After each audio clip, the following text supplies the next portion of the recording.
It's a Tuesday morning. You're sitting at a stoplight on your way to work.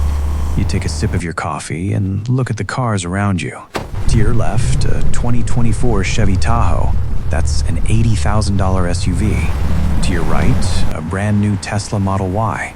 In the rearview mirror, a lifted Ford F-150 Lariat. That's another $75,000 truck. You pull into your office parking lot, and it's a sea of luxury. BMWs, Audis, high-end Jeeps. You walk into the office, and your coworker is wearing a $900 Canada Goose jacket, holding a $6 coffee, complaining about how hard it is to get ahead right now. And there's this quiet, uncomfortable question that starts gnawing at the back of your mind. You know what these people make. You work at the same company. You know the median income in your city is around $70,000 a year. So you do the mental math. How is everyone affording this? Are they all secretly rich? Did they all inherit money? Or are you just incredibly bad at managing your own finances?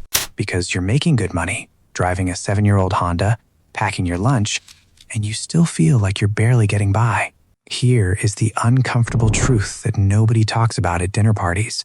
You are not doing it wrong, and they are not secretly wealthy. You are looking at a massive systemic illusion. You are witnessing the fake rich epidemic. My name's Peter, and if you've ever looked around at the shiny cars, the luxury vacations on Instagram, and the designer clothes, and wondered how normal people are paying for a billionaire lifestyle, hit that subscribe button. Because today, we are going to tear down the curtain. We are going to look at the terrifying hidden math behind the modern middle-class lifestyle. We're going to look at why earning an above-average salary is actually making people poorer. The psychological trap of the $700 car payment, and why the people who look the wealthiest in your neighborhood are likely the ones closest to total financial collapse. Let's start by looking at the exact mechanism that changed how we buy things, because we don't actually buy things anymore. 30 years ago, if you wanted to buy something, you asked yourself a very simple, binary question. Do I have the money for this? If the TV cost $500 and you had $500 in your checking account, you could afford it. If you had $200, you couldn't. You saved until you could. That question no longer exists in American culture. It has been replaced by a much more dangerous question. Can I afford the monthly payment? This subtle shift in language is the exact reason why millions of high-earning professionals are broke. Entire industries have realized that if they focus your attention on a small, digestible monthly number, you will completely ignore the massive, devastating purchase price and the interest attached to it. Let's look at how this math works in real time. You walk into an Apple store. You want the new iPhone 15 Pro Max. The price tag is $1,199. For most people, taking $1,200 out of their bank account for a phone is a painful, visceral experience. It triggers a psychological friction. But Apple doesn't ask you for $1,199. They ask you for $49.91 a month for 24 months. $49.91 doesn't feel like $1,000. It feels like a dinner at a decent restaurant. It feels completely harmless. So you say yes. You go online to buy a $2,500 Peloton bike. You don't pay $2,500. You pay $59 a month. You want a $3,000 living room sofa? Affirm or Klarna breaks it down into 4 easy payments of $750 or $100 a month for 3 years. Every single corporation has converted their products into subscriptions. And what happens is this: you don't feel the weight of the debt when you sign up. You just see $50 here, $100 there, $60 here. But when the first of the month hits, your checking account is attacked by a swarm of 30 different micropayments. Before you've even bought groceries or paid for gas, $800 of your hard-earned income has vanished into the void of consumer financing. You haven't bought a lifestyle, you've rented an illusion. And because the payments are spread out, you never feel the pain of the purchase. You only feel the chronic, endless stress of never having any money left over. But phones and sofas are just paper cuts. If you want to see the real weapon that is destroying middle-class wealth, we have to talk about the driveway. Let's go back to that stoplight. The $80,000 Tahoe, the $75,000 F-150. Right now, the average new car payment in the United States has crossed $730 a month. For a used car, it's around $530.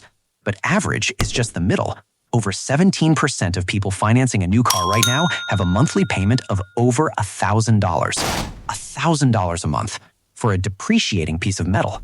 Here is the math of how car dealerships are keeping you poor. You make $85,000 a year.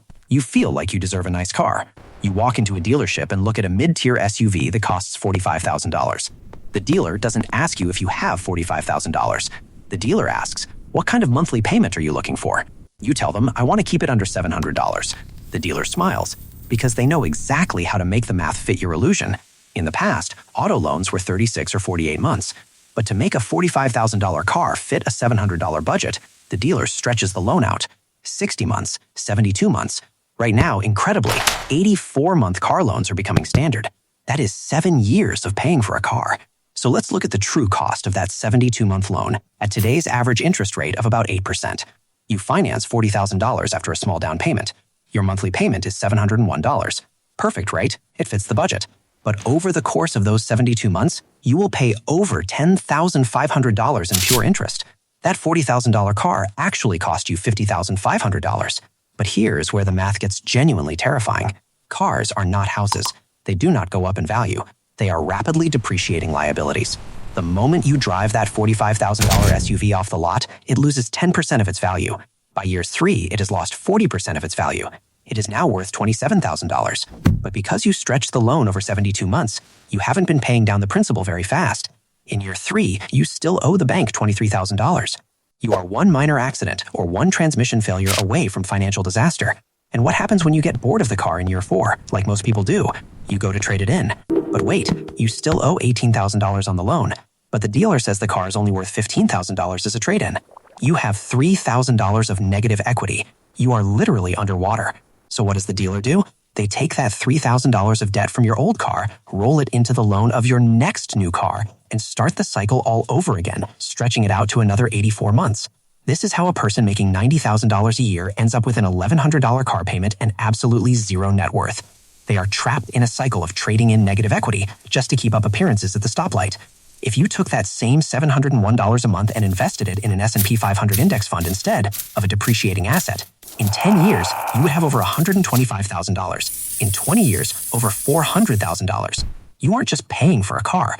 You are sacrificing hundreds of thousands of dollars of your future wealth, just so a stranger at a red light thinks you're successful for 5 seconds. So we've looked at the micropayments, we've looked at the car loans, but why do smart, educated people fall into these traps? If you're an engineer or a nurse or an analyst making $95,000, you know how to do basic addition and subtraction. The answer isn't a lack of intelligence. The answer is psychology. Specifically, a phenomenon called lifestyle creep, driven by a single dangerous phrase, I deserve it. Here is exactly how lifestyle creep quietly steals your wealth. Let's say you're 26. You're making $55,000 a year. You live with roommates. You drive an old Toyota. You cook at home. You survive. Then you get a massive promotion.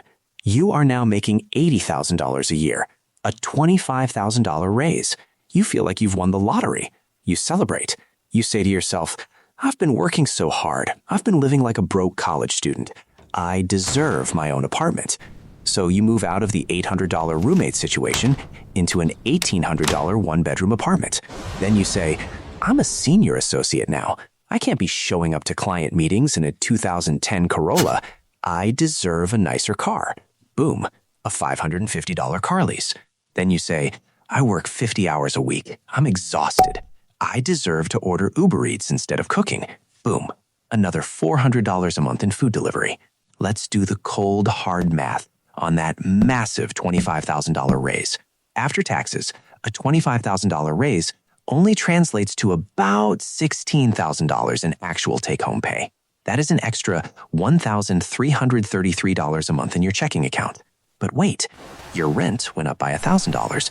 Your car went up by $550. Your food went up by $400. You increased your monthly expenses by $1,950.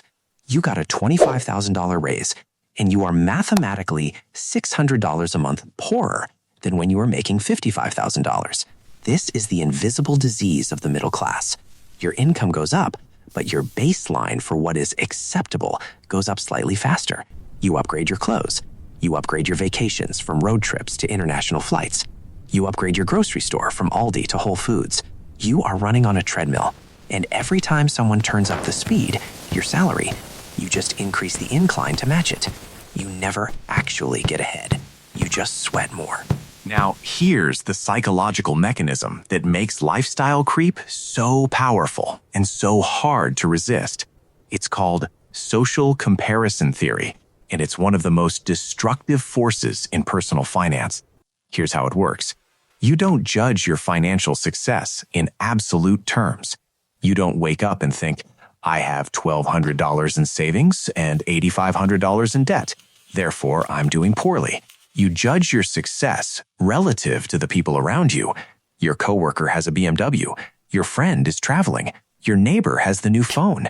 You're seeing this constantly on Instagram, at work, in your social circle, and your brain is doing automatic comparisons. Are you keeping up? Are you falling behind? And when you feel like you're falling behind, it creates psychological discomfort, not catastrophic distress. Just this low-grade feeling of being less than, of not measuring up, of missing out. So you make a purchase that signals to yourself and others that you're keeping up. You upgrade something visible. You take a trip and post about it. You buy the thing that makes you look successful. And for a brief moment, the discomfort lessens. You feel like you're participating in the life your peers are living. You feel adequate, but the relief is temporary. Because in 2 weeks, someone else posts something new, and the comparison resets, and you're back to feeling behind, unless you keep spending to keep up. This is the treadmill. You're not spending to improve your actual life. You're spending to maintain your perceived position relative to others. And because everyone else is doing the same thing, everyone is broke, but nobody looks broke. The system is self-reinforcing. Everyone sees everyone else looking successful, so everyone spends money they don't have to also look successful, which makes everyone look more successful, which pressures everyone else to spend more.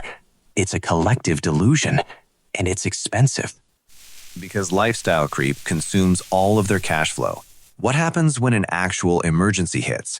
What happens when property taxes go up, or they need a root canal, or their dog needs a $3,000 surgery? They don't have the cash, because their cash is locked up in the $700 car payment, the $100 Affirm sofa payment, and the $2,500 mortgage.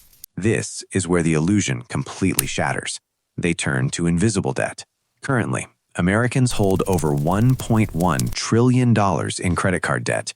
The average household carries over $7,000 in revolving credit card debt from month to month, paying an average interest rate of 24%. When you look at your friends' Instagram pictures from their trip to Tulum or the Amalfi Coast, you assume they saved up for it. You assume they have a surplus of cash. Statistically, they do not. Statistically, that trip is sitting on a Chase Sapphire Reserve card, compounding at 24% interest, and they are paying it off a few $100s at a time. The guy driving the $80,000 Tahoe is likely stressed out of his mind. He is one missed paycheck, one corporate layoff, or one medical emergency away from missing a payment. His entire existence relies on his salary coming in perfectly every 2 weeks just to satisfy the banks that actually own his lifestyle. And here's what that debt actually costs over time. That's $7,000 in credit card debt at 24% APR. If you're making minimum payments, about $200 a month, it'll take you over 5 years to pay off, and you'll pay nearly $5,000 in pure interest. The stuff that cost $7,000 actually cost $12,000 once you factor in the debt. But here's the real cost that destroys wealth. While you're paying off that debt, you're not saving, you're not investing. That $200 a month going to minimum payments is $200 that's not generating returns. If instead of accumulating that debt, you would put $200 a month into investments at 7% returns, 5 years, $14,300, 10 years, $34,600, 20 years, $104,000. The decision to look rich today is costing you $104,000 over 20 years. That's not dramatic exaggeration. That's compound math. The debt is expensive, but the opportunity cost is what actually destroys wealth. This is why high earners feel broke, because they are not owners. They are highly paid managers of debt. They are funneling their six-figure salaries straight through their checking accounts and into the pockets of auto lenders, credit card companies, and consumer finance corporations. They look rich, but they are entirely fragile. You're lying in bed. It's Thursday night. You're thinking about your friend who's always posting from restaurants, trips, events. And you're doing the mental math again. They make about what you make. How are they affording all of this? And then you remember, 3 months ago, they mentioned being stressed about money. They made a passing comment about credit cards. They joked about being broke, even though they make decent money. They're not wealthy. They're just spending differently than you. They're prioritizing looking successful over being secure. And from the outside, it works. They look like they're thriving. But that tightness in your chest when you think about money, they have that too. Maybe more. Because they've got the debt and the payments and the juggling act of maintaining the appearance. You're not behind. You're just seeing the curated highlights while missing the stressed reality underneath. So, how do you escape the fake rich epidemic? How do you actually build wealth when society is perfectly designed to extract every dollar you make? You have to make a fundamental psychological shift. You have to embrace stealth wealth. Real wealth is not what you see. Real wealth is what you don't see. Wealth is the $40,000 sitting quietly in an index fund that nobody knows about. Wealth is driving a paid-off 2015 Honda Accord, completely unbothered by what the person next to you at the stoplight thinks, because you know your net worth is twice as high as theirs. Wealth is the ability to walk away from a toxic boss because you have a 6-month emergency fund and no massive monthly payments holding you hostage. When you get that $25,000 raise, the financially intelligent move is to freeze your lifestyle. You live exactly like you did when you made $55,000, and you take that extra $1,333 a month, and you buy assets. You buy the S&P 500. You buy freedom. You stop playing a game where the only prize is looking successful to strangers who don't care about you. The next time you pull up to a stoplight and see that $80,000 SUV, do not feel jealous. Feel relieved. Feel relieved that you aren't carrying the mental weight of their $1,100 monthly payment. Feel relieved that you see the math for what it is. The person in that BMW, they need their next paycheck desperately. You, in your paid-off Honda, with your 6-month emergency fund, you can walk away from anything. You can say no to things that don't serve you. You can negotiate from a position of strength because you're not fragile. That shift in posture, it's invisible to others, but it changes everything about how you operate. If you are tired of the illusion and want to build a machine that actually generates wealth instead of just generating payments, hit that subscribe button. We don't care about looking rich here. We care about actually being rich. Let me know in the comments what the craziest car payment you've ever heard of is, and I'll see you in the next video.